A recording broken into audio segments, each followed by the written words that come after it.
Bismillahirrahmanirrahim. Assalamualaikum warahmatullahi ta'ala wabarakatuh. Perkenalkan, nama saya Diki Adil Akbar dari kelas Biologi B. Pada video kali ini saya akan menjelaskan mengenai proses fotosintesis, yang dimana kita tahu fotosintesis merupakan proses pembentukan karbohidrat pada tumbuhan yang berasal dari karbon dioksida dan air yang terjadi pada klorofil tumbuhan. Nah, yang dimana proses fotosintesis ini tentu saja membutuhkan yang namanya cahaya matahari. Proses fotosintesis ini dibagi menjadi dua, yaitu reaksi terang yang terjadi pada gerana klorofil dan reaksi gelap yang terjadi pada stroma klorofil. Reaksi yang pertama yaitu reaksi terang. Disebut reaksi terang dikarenakan reaksi ini dapat terjadi apabila ada cahaya matahari. Reaksi terang ini juga dibagi menjadi dua, yaitu reaksi terang non-siklik dan reaksi terang siklik. Nah, pertama-tama di sini saya akan memperkenalkan terlebih dahulu pusat dari reaksi terang ini, yaitu fotosistem 1 dan fotosistem 2, yang dimana kedua fotosistem ini memiliki fungsi untuk menyerap energi cahaya matahari. Nah, yang pertama reaksi terang non-siklik yang diawali dengan ketika cahaya matahari datang, maka fotosistem 1 ini akan menangkap energi cahaya matahari, yang kemudian fotosistem 1 akan melepaskan elektron yang akan ditangkap oleh akseptor primer. Nah, selanjutnya akseptor primer ini juga akan melepaskan elektron yang akan ditangkap oleh viridoksin atau disingkat dengan FD. Nah, elektron dari viridoksin ini kemudian akan disalurkan ke NADP plus reduktase, yang kemudian elektron ini akan direduksi menjadi NADPH. Nah, selanjutnya kita berpindah ke fotosistem 2. Ketika cahaya matahari datang, maka fotosistem 2 ini juga akan menangkap energi cahaya matahari, yang otomatis akan melepaskan elektron yang tentu saja akan ditangkap oleh akseptor primer.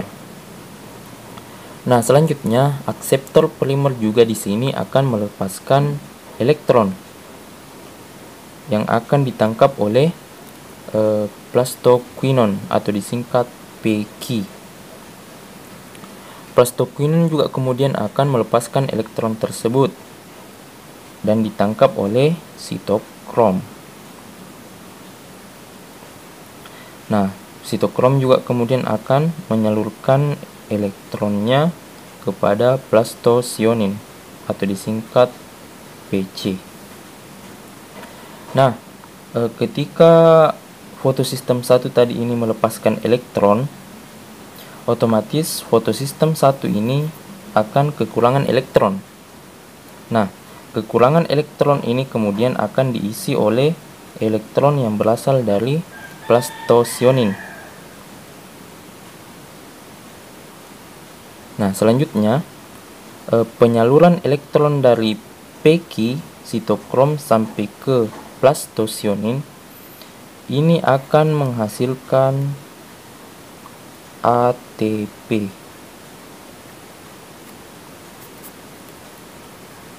Nah, di lain sisi juga ketika fotosistem 2 ini melepaskan elektron, otomatis fotosistem 2 juga ini akan kekurangan elektron. Nah, tetapi kekurangan ini akan dilengkapi oleh pemecahan molekul H2O menjadi H+, oksigen dan elektron. Nah, elektron inilah yang kemudian menambal kekurangan elektron dari fotosistem 2. Jadi, dari proses reaksi terang ini akan menghasilkan NADPH, ATP, dan elektron dan oksigen maksud saya. Nah, ATP dan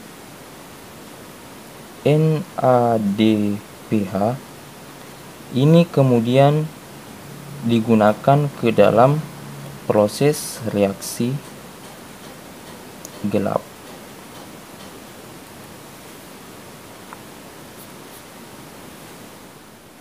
Nah, reaksi terang yang selanjutnya yaitu reaksi terang siklik, yang dimana reaksi terang siklik ini terjadi apabila reaksi gelap pada prosesnya itu kekurangan ATP. Nah, disinilah fungsi dari reaksi terang siklik yang menghasilkan ATP saja. Nah, reaksi siklik ini dimulai ketika cahaya matahari diserap oleh fotosistem 1, yang kemudian fotosistem 1 seperti tadi akan melepaskan elektronnya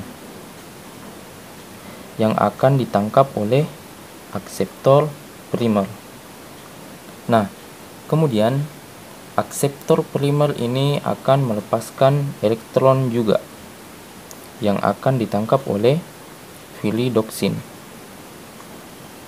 Kemudian filidoksin juga akan melepaskan kembali elektron yang akan ditangkap oleh sitokrom. Nah, selanjutnya sitokrom juga akan kembali melepaskan elektronnya yang akan ditangkap oleh plastosionin. Kemudian yang terakhir, plastosionin ini kemudian akan menyalurkan elektronnya kembali ke fotosistem 1. Nah, di sini elektron hanya berputar dalam sebuah siklus, sehingga elektron tersebut tidak dapat berkurang. Nah, dari proses sitokrom menyalurkan elektron ke fotosistem 1, proses ini akan menghasilkan ATP. Nah, ATP inilah yang kemudian akan digunakan juga dalam reaksi gelap. Nah, pada reaksi siklik inilah hanya dihasilkan ATP saja tanpa NADPH.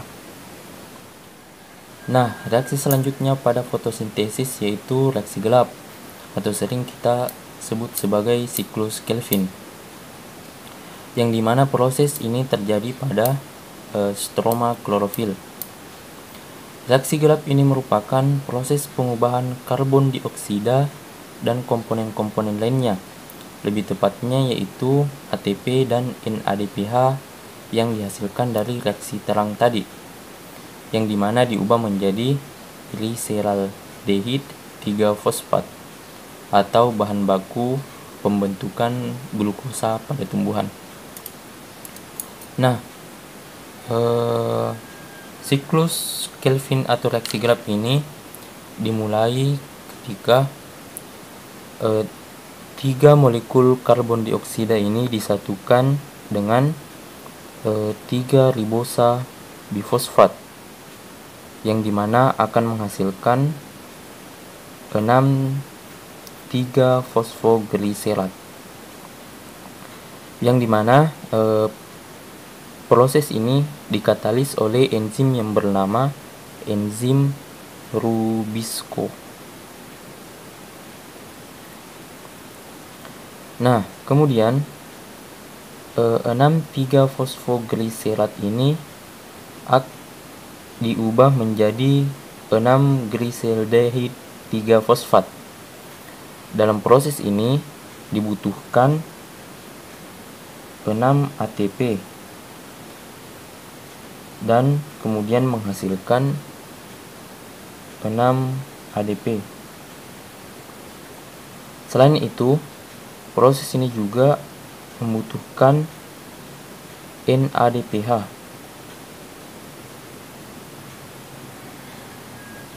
yang kemudian NADPH ini diubah menjadi NADP plus dan H plus. Nah, dari 6 gliseraldehyde 3 fosfat ini, satu molekul diantaranya akan keluar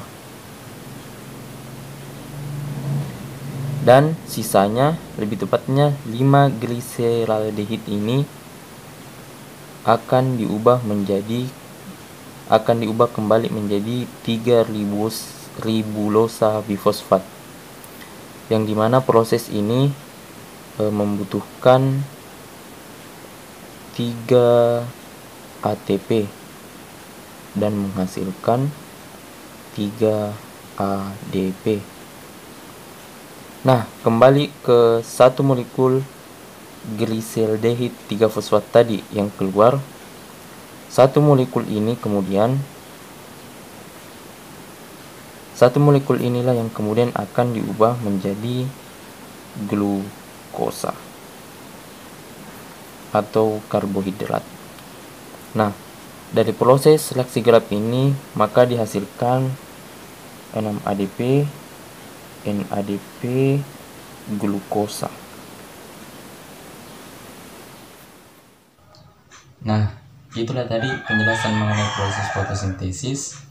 Mudah-mudahan teman-teman dan siapapun yang menonton video ini dapat mengerti penjelasan dari saya. Lebih dan kurangnya mohon dimaafkan. Wabillahi taufiq wal hidayah. Assalamualaikum warahmatullahi taala wabarakatuh. And stay home.